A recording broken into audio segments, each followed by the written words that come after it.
All right, what's up, everybody? Welcome back to another episode of Newt News. As I'm sure those of you who follow along the team know, it's been a little bit of a rough stretch. After a really positive Dodgers series, the Cardinals split four-game set in Cincinnati and then dropped two of three to Cleveland. All three one-run games, the last of which truly a heartbreaking loss. And then today, the Cardinals started off a two-game set against the Royals back home. And suffice to say, it was not a good game. So we'll be recapping that, and then we'll be talking about some of the upcoming schedule. The Cardinals are only going to be home for one more game tomorrow before a rare 2 day off day. So two off days in a row almost never happens. And then they'll be on the road again for a while for another tough road trip. So let's get right into it. Start off this week, the Cardinals went to Cincinnati, and it was not the series a lot of us wanted to see. So coming out of the Dodgers series, I thought things were trending up. I thought the Cardinals could easily take three of four from Cincinnati. And it was a rough first game. Andrew, tell us a little bit about the beginning of that series.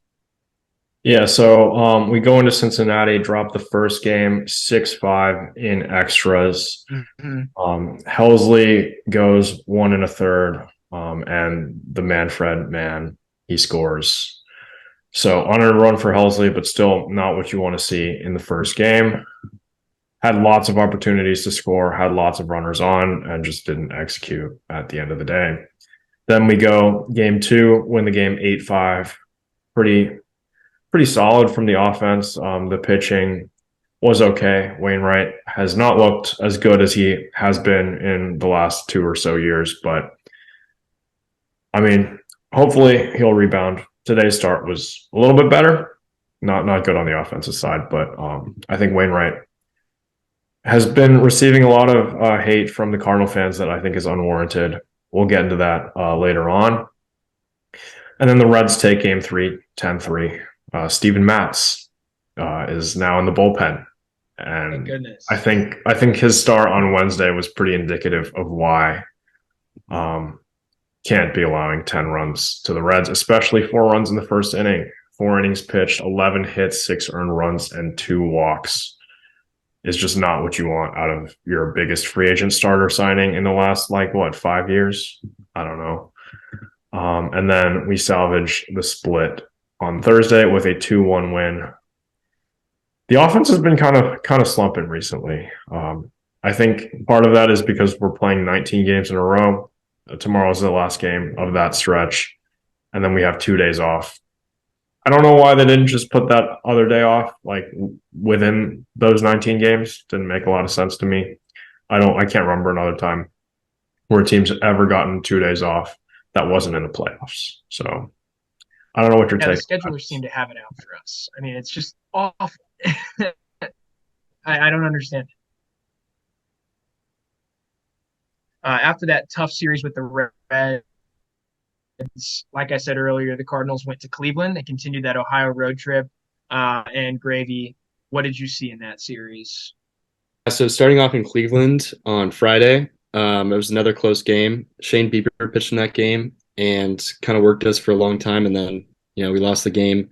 We rallied it with a late comeback against Class A, but we weren't able to score that final run. On Saturday, we won on a Brendan Donovan, masterclass game. He had a home run, and then I think he scored both RBIs in that game.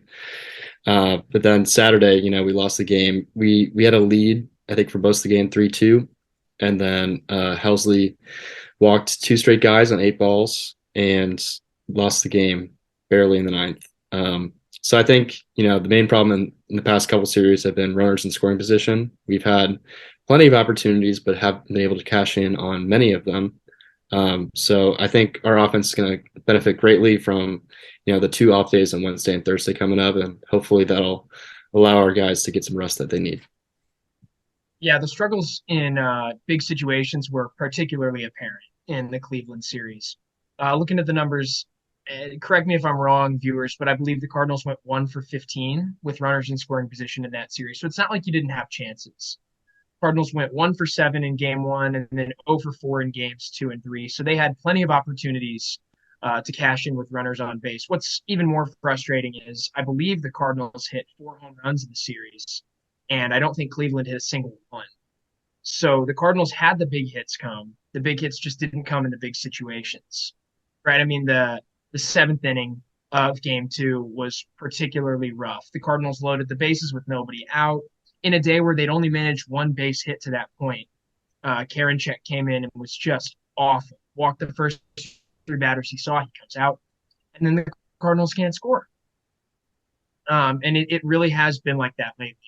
1 for 15. It was followed by 3 straight pop-ups. And we saw the same thing today, where the Cardinals down 3-0 finally got an opportunity in the eighth inning. Myers showed some sort of crack in his armor, and the Cardinals they strung together 2 base hits, put 2 guys on with nobody out, and that was followed by 3 straight pop-ups. So you just can't do that. And that's kind of what we've seen lately from the Cardinals, an inability to come through in a big situation. The Cleveland series was also really frustrating because it contained, like Gravy mentioned, a walk-off loss. Again, I think that's one of the most important things for the Cardinals fans this year who are frustrated with Ali Marmol. I saw a lot of people wondering why they pitched to Jose Ramirez. I just want to ask you guys, do you support that decision? Personally, I thought an intentional walk and then see if Naylor can beat you, but let me in on what you guys are thinking.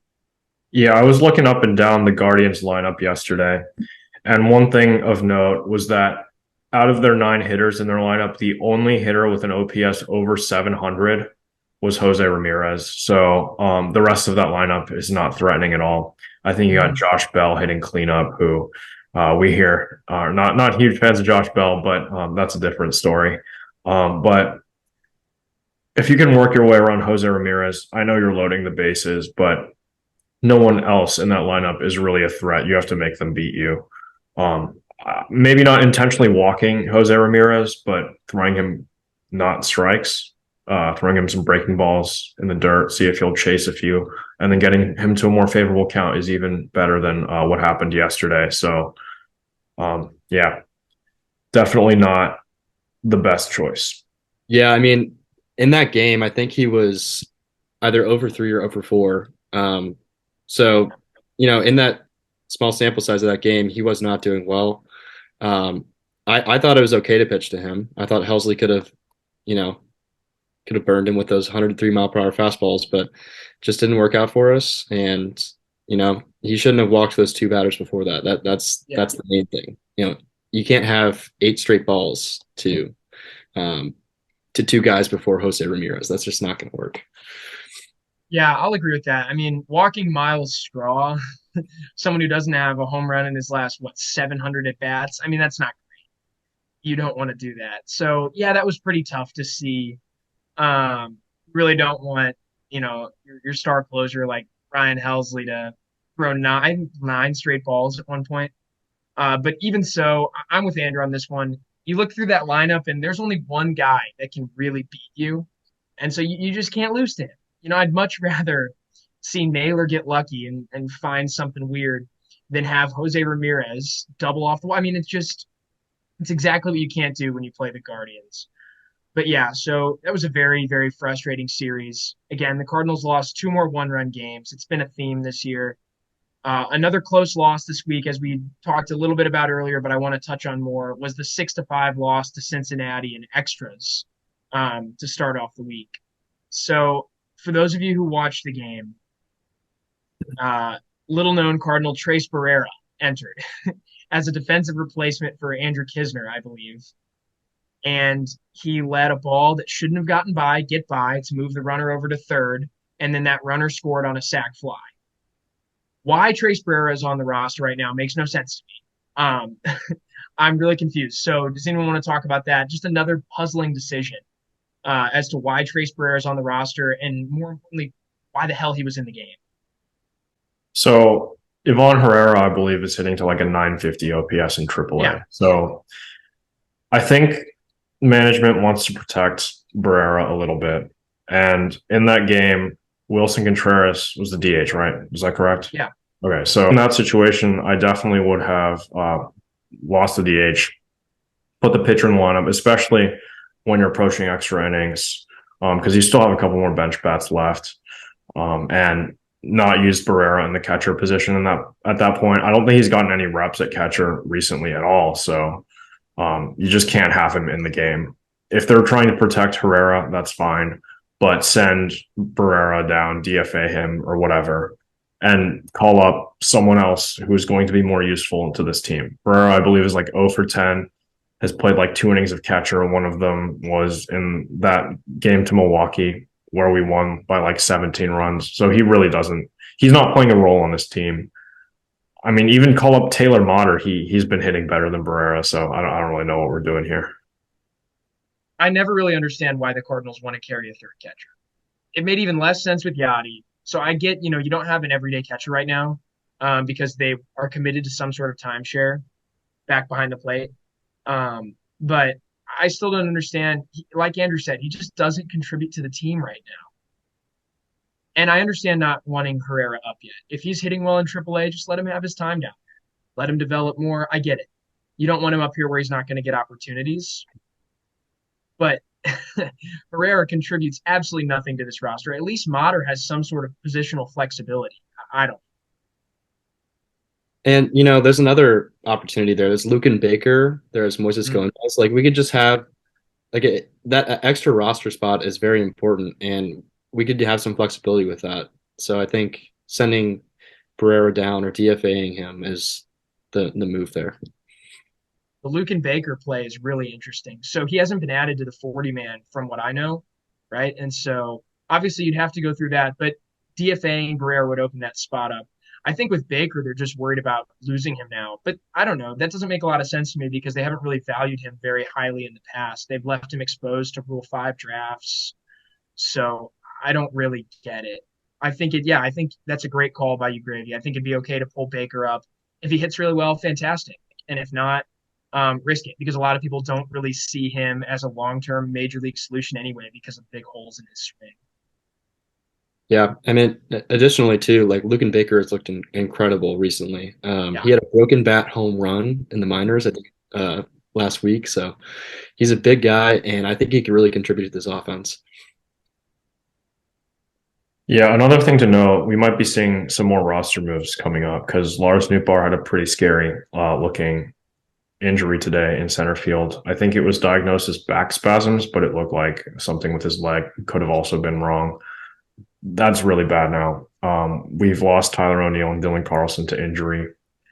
O'Neill was potentially going to be a starting center fielder in spring training. Carlson became the everyday center fielder before his injury. And now Nootbaar, who has taken the role over very nicely, plays really good center field for both us and for the Japan national team. Who are even sticking in center field now? Is it going to be Mercado going forward? That's a little bit scary. Like I know he's been pretty good so far in the lineup, but I don't think he's going to continue hitting like 350 in the big leagues. So that's pretty scary. I really hope Nootbaar doesn't have to hit the IL because if he's out for an extended period of time, Andrew, you're right. There is not a center fielder on this team because all three are now hurt. Mercado is probably the best defensive option, but like you said, I don't trust his bat in the lineup every day. I really don't want to see that. That's pretty scary. The Cardinals have really been bitten by the injury bug this year, especially in the outfield. And what we thought was once a plethora of outfielders, we thought it was a position of strength for this team has quickly become a weakness. Jordan Walker was not ready for the majors yet. DC and TON are already gone. If Newt's gone too, Oscar Mercado could be your starting center fielder for most of June at that point. Yeah, do we have any updates on Dylan Carlson or O'Neill? I feel like Carlson might be getting ready to come back soon if I'm remembering correctly, or I don't know. I heard O'Neill had some rehab and then it was like bad. He re-aggravated something and they decided he's going to stop baseball activities for a little bit for a reset period. Andrew, what have you heard about Carlson? Jeff Jones, a good friend of the pod, has said that Dylan Carlson has hit from the left side a little bit, but he's still very early in the rehab process, so we probably won't be seeing him back up for a little bit. It's really concerning, and for a team that prided itself on outfield defense and outfield depth, running out an outfield of like Yoan Yepez Oscar Mercado and Alec Burleson just isn't going to do. I think there's a pretty good chance that if Nootbaar hits the IL, Jordan Walker is going to be back up, and Alec Burleson maybe sent down or just replacing him on the roster. Alec Burleson hits the bench. There's a lot of things that could moving parts there, but the defense is really not going to stick. We've been seeing Tommy Edman in right field a lot. He had that collision with Nootbaar against the Dodgers. That was pretty scary. He almost got hurt. So the outfield just looks like a mess right now. I really thought the outfield was going to be fine. We were supposed to trade these outfielders for pitching, but I guess the injury bug has some other plans for us. Yeah, it's just, again, it's been really unfortunate this year to see how something that was supposed to be a strength is quickly turned into a weakness for a ball club that really hasn't gotten a lot of luck elsewhere. For the Cardinals, it's right back to square one of really feeling like nothing's going their way right now. Between injuries, bad luck in close games, hard hit balls that turn into outs. It's been a pretty discouraging week. The Jordan Walker news is a little interesting. I guess you could see him back up. He's been hitting better at Memphis than he was when he was initially sent down, which is good. But again, I don't really know if I want to see Jordan Walker here yet because the defense is just really, really bad. And I don't know if you can handle having Jordan Walker and on top of that, having Juan Yepes or Alec Burleson in left. Because I don't think they would send Burleson down to bring back Walker because going to the IL would clear up a roster spot. It's going to be tough. And then having Mercado's not very potent bat in center field really would expose some serious holes in this roster, I think. Yeah, we just can't have three of our top outfielders going down. I think going into the season, most of us projected Nootbaar, O'Neill, and Carlson to be our starting three outfielders. And if those guys are all injured, Nootbaar's listed as day-to-day right now, so we're hoping that he's back as early as Friday, which is our next game after tomorrow. I don't think he'll play tomorrow, which is fine. Give him a day off. Don't want it to get worse for sure. But, I mean, is this team back to where we were like 2 weeks ago before the Tiger series? Is that where we're at right now? I'm going to jump in and say no. It's been a discouraging week, but I've got a couple things that I think can add some positivity to this conversation. First off, this is coming after 19 straight games, right? This is the 18th game in a row. Team's tired.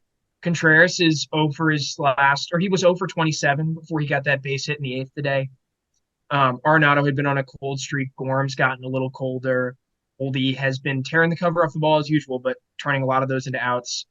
That's the kind of thing that happens when you play too many ball games in a row.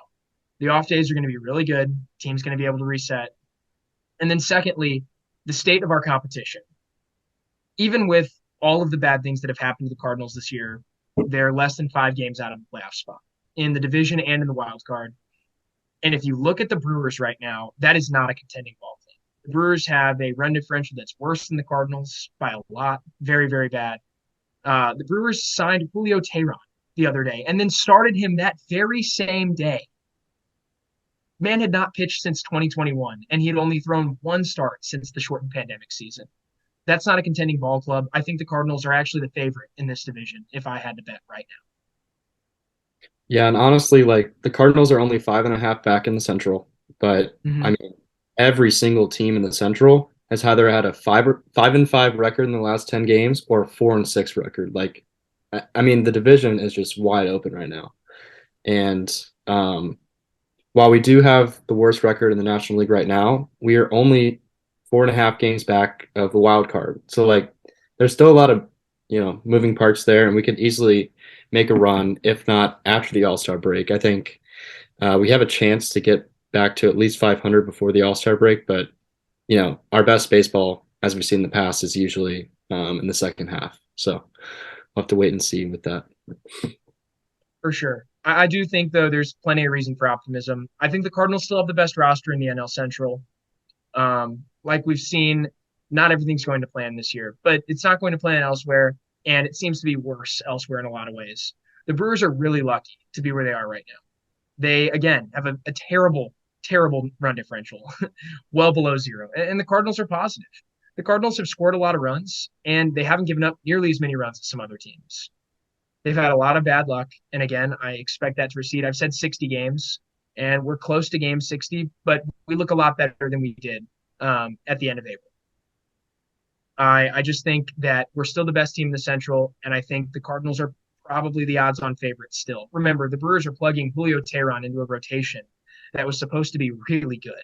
Colin Ray, Julio Teheran, who are these guys? Not winning pitchers is the answer. Absolutely not winning pitchers. And furthermore, Peralta kind of looks cooked. He's been pretty bad this year. And Woodruff hasn't been great either. It's really just Burns instead of three aces, like the Brewers faithful envisioned during this preseason. Yeah, you look at run differential, and the only team in the Central with the worst run differential in the Brewers is the Reds at -24.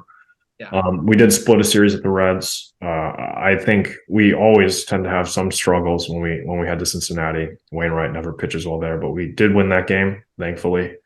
I don't know if the Brewers are really going to be here to stay. I think they were heading into a tough stretch. I think they're playing against Toronto in their next series, and they really need wins to move up in that AL East. I mean, every team in that division has a winning record, so I think the Brewers are going to be in for a real challenge. But we just have to keep winning ball games. This is our easy stretch. We had Cincinnati, Cleveland, who has struggled a lot recently. I think we might have just given them a little bit of a boost, unfortunately. Kansas City is the worst team in baseball aside from Oakland, which is not a real team. Like, I'm sorry, but they're 10-45, Minor league team. games in a row. They're just not a real team. And then we have Pittsburgh before we head and play the Rangers. So we have to win tomorrow. We have to definitely win the series against the Pirates, and then hope the Rangers are not real. But I think this upcoming weekend and tomorrow's game against the Royals is going to be very, very important to see where this team ends up. If the outfield situation is bad, that was where I thought we were going to trade from to get starting pitching at the deadline. So that's definitely something to look out for. Nootbaar has to be healthy. Carlson has to come back healthy. O'Neill's probably a trade piece at this point because I don't think he and the organization are getting along that well. But a lot of things will be decided in the next few days, and we'll just have to wait and see. I think I have a decisively better outlook on this team than most Cardinals fans right now. But like I said earlier, this division still doesn't scare me. The Cardinals could be worse off than they are right now, and I still think they'd have a cushion. I just look around the division and I'm not scared by anybody. The Pirates are pretenders. They are not contenders. We've seen them slip in recent weeks, and I think we'll continue to see them slide. I still think the Pirates are a 90-loss team, maybe more. I don't think they're very good. I don't think Andrew McCutchen brings the same magic that Albert Pujols does, frankly. Secondly, the Reds and the Cubs are terrible. I mean, the Cubs had a great performance today from Stroman. But Steele was not going to be a Cy Young contender. I'm sorry. And we've seen him regress in recent weeks. We've seen the rest of that rotation regress, and that offense just isn't producing right now. Christopher Morel was a little bit of a shot in the arm, but we all saw his very, very middling rookie season. He's an okay player. There's a reason he didn't start on the major league roster this year. There's a reason he was a bench bat when he came back up. He is not plan A for that team, and I don't think he's going to be long-term. I don't think he's that good. And like I said before, the Brewers, their pitching staff is supposed to be their strength because their offense, frankly, is awful. And their pitching staff isn't that great. So I think the Cardinals have plenty of time. But like Andrew said, they do need to win ball games, and you need to win the easy ones. So the loss today was very disheartening, no matter what context you put it in.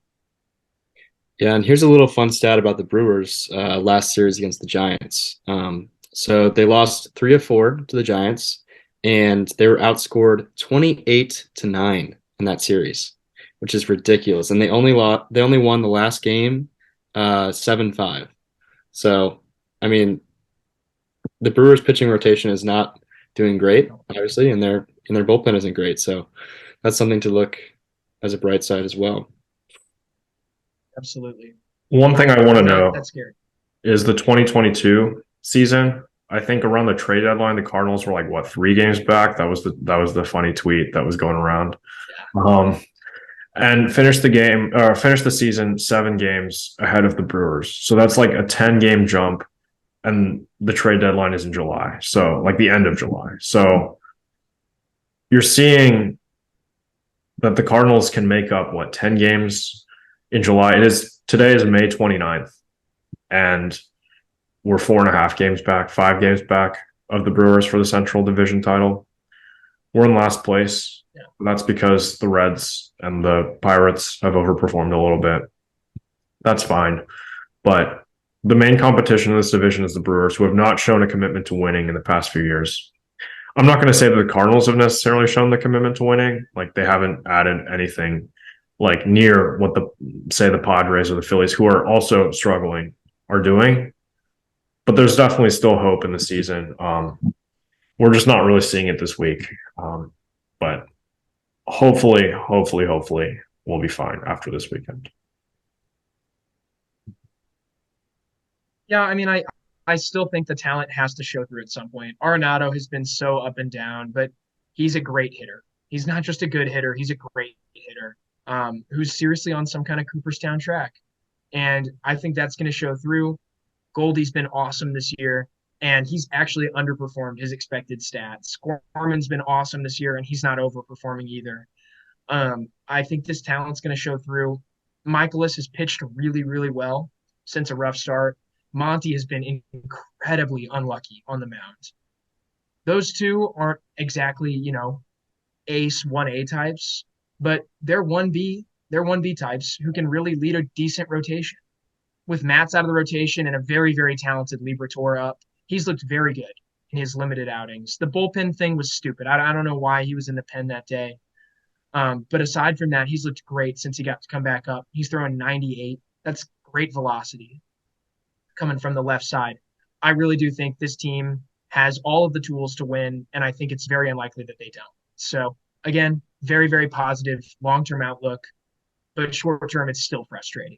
Still frustrating to almost get perfectoed by Mike Myers and the Kansas City Royals, a team that, frankly, is awful. A team that you shouldn't even be competing with because they suck.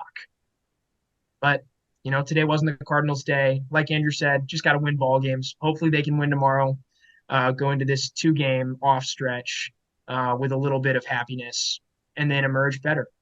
All right, thanks everyone for joining us on a bit of an up and down episode of Newt News. Remember, even though it's a little frustrating in the short term, we still expect good things from the Cardinals in the long term. This is still a team that's built to go to the postseason with a talented, deep roster.